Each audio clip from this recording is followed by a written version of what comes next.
Class 11 mathematics में हम sequence and series chapter 12 और इसके क्वेश्चन नंबर 16 का exercise 9 question number 16। Question number 16 में क्या लिखा हुआ है, so that the ratio of the sum of first n term of a GP and sum of n plus 1 term to n term is 1 upon r की power है। मतलब इसका कहने का ये है कि T1, T2, T3 जो इसमें टर्म है वो 2n टर्म लास्ट तक।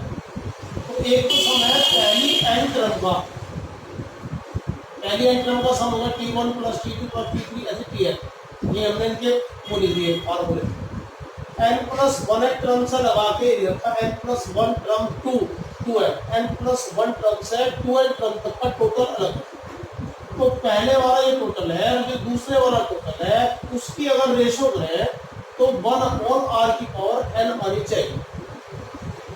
हमने T1 का फार्मूला लिखा a, T2 ar square ar की power n minus 1, Tn plus 1 का फार्मूला ar की पावर n प्लस 1 माइनस 1, तो r की पावर n आ जाएगा ar की पावर n प्लस 1। जितना टर्म है उससे एक कम पावर है r की, ये n प्लस दिया तो r की पावर पाओगे n प्लस 2, यार 2n है तो इसकी r की पावर पाओगे 2n माइनस 1। तो पहली n टर्म का टोटल ये फार्मूला होगा। फिर बाद की n टर्म का टोटल, तो टर्म तो एक इनके n ही है तो यहाँ डैश लगा दिया हमने ताकि हमें ये पता है ये फार्मूला। तो इसमें जो प्रथम पद है फर्स्ट टर्म जो है इसकी है या तो a की जगह जिस तरह इसमें a आया है तो इसमें a की जगह होगा e की पावर 40n प्लस 1, क्योंकि कॉमन रेशो पूरी स्थिति का एक ही है r, तो r की पावर n माइनस 1 और r माइनस 1 आ गया। इस टर्म की वैल्यू हमारी है a r की पावर n पूरा दिया। तो हमें ये एस एन भी पता लगी, एस एन डैश भी पता लगी, S N upon S N dash कर दिया हमने। एस एन की वैल्यू ऊपर लिखी, एस एन डैश की नीचे लिखी, r माइनस 1 से r माइनस 1 कट गया, r की पावर n माइनस 1 से r की पावर n माइनस 1 कट गया और a से a कैंसिल हो गया तो ये बचा 1 अपॉन r की पावर n, और यही आपको प्रूव करना था। That's all. Question number 17, the number of term of a GP are even. जो जीपी की टर्म है वे इवन है if sum of the all term of इस सीरीज, इस सीरीज की सारी टर्म का टोटल यानी कि जितने भी इवन नंबर है सारी की सारी का total is 5 times the sum of all term at odd position. जो ओड पोजीशन पे रखी उनका सम क्या 5 टाइम्स होगा। Find the common ratio.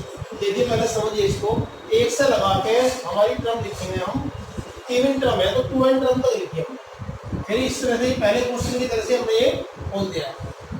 पहला पार्ट है हमारा सम ऑफ ऑल 2n टर्म, सारी की सारी टर्म का टोटल। तो उसमें s2n आएगा a r की पावर कितनी है, सारी टर्म है 2n माइनस 1 बटे r माइनस 1, ये तो पहले वाली का। अब जो ओड पोजीशन पे टर्म आएगी तो ये ओड पोजीशन पे टर्म है a ar इस टाइप की टर्म आएगी। तो इनमें देख रहे हैं हम r स्क्वायर का कॉमन डिफरेंस चल रहा।